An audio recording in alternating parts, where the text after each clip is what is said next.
მორცხობა პატივმოყვარეობაა? გააჩნია. შეიძლება იყოს პატივმოყვარეობის გამოვლინებაც, მაგრამ სირცხვილის გზნობა და სირცხვილის განცდა ეს ადამიანის ბუნებისათვის თამდევია მას შემდეგ, რაც ადამიანი ცოდვით დაეცა. სირცხვილი რას ნიშნავს? სირცხვილი ნიშნავს იმას, რომ ჩვენი შინაგანი და გარეგანი ერთმანეთთან რაღაც ისეთ დისონანსია, მოკლედ. დისონანსია. ადამიანმა რო დაკარგა სიწმინდე იმის გამო, რომ ღმერთს დაცილდა, მის ბუნებაში კატასტროფა მოხდა. დისკომფორტი შეექმნა ადამიანს საკუთარ თავთან. და ეს დისკომფორტი განაპირობებს სწორედ სირცხვილს, ანუ ყოველთვის რაღაცა ხდება, მოხდეს შეიძლება ისეთი, რომელიც მე ბოჭავს და მარცხნს. ეს გზნობა, სირცხვილის გზნობა არის აუცილებელი იმისათვის, რომ ადამიანმა ზნეობრიობა შეინარჩუნოს. თუ დადგება ესეთი დრო, არიან ხა მთელი რიგი ხალხია, რომელიც ამას ებრძვის, როგორმე ეს წაშალონ ადამიანში, სირცხვილის გზნობა წაშალონ. იცით თქვენ ეს როგორ ცდილობენ ამას? თუ ადამიანმა დაკარგა სირცხვილის გზნობა და განცდა, მაშინ ის ცხოველზე უარესი ხდება. იმიტომ რომ ცხოველს ეს არ ჭირდება და ადამიანი ხელოვნურად იგლეჭს ამას. მაგრამ პატივმოყვარეობა შეიძლება თუ არა ვლინდებოდეს სირცხვილში, ალბათ შეიძლება ისე როგორც სიამაყე შეიძლება ვლინდებოდეს გარეგნულ სინდაბლეში. შეიძლება. ეხლა როგორ გავიგოთ ეს?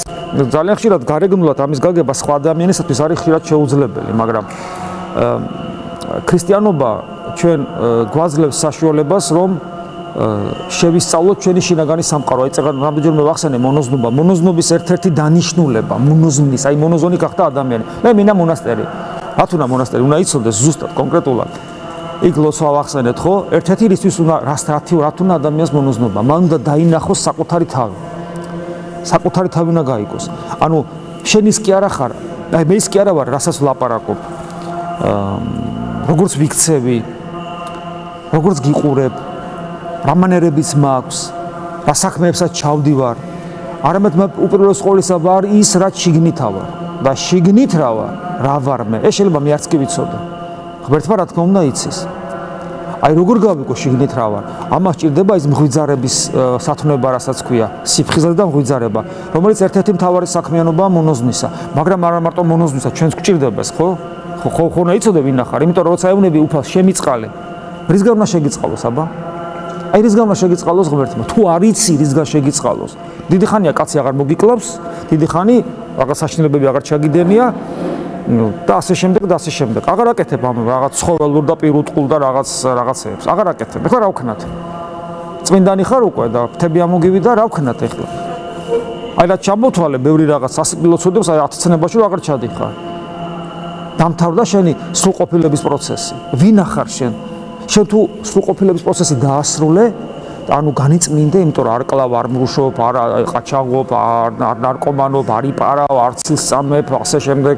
კერპებს თაყვანს არცემ, დედმამას ცუდად არ ექცევი, ეხლა რა ვქნათ? მაშინ შემიწყალე რაღაცი გჭირდება.